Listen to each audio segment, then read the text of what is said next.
Hari ini saya nak tunjuk cara buat kailan ikan masin. Okey, bawang putih. Minyak. Ini ikan masin. Kita sendiri ya. Goreng dulu ya.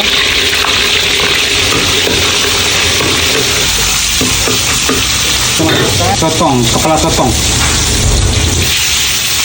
Bawang putih. Mau dia masin dia aja.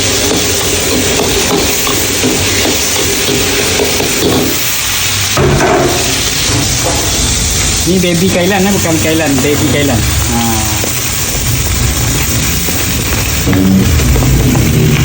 Baby kailan merah, kemudian cili padi. Ini tengok dulu.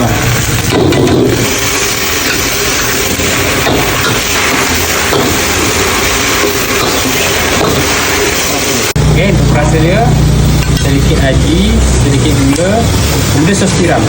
Tiram ni kita letak banyak. 4 sudu.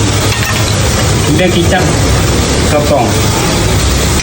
Kemudian air limau sikit. Okey.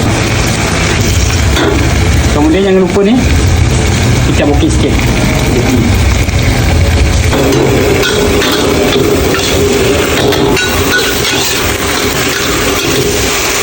Kemudian kita letak sikit bawang Holland.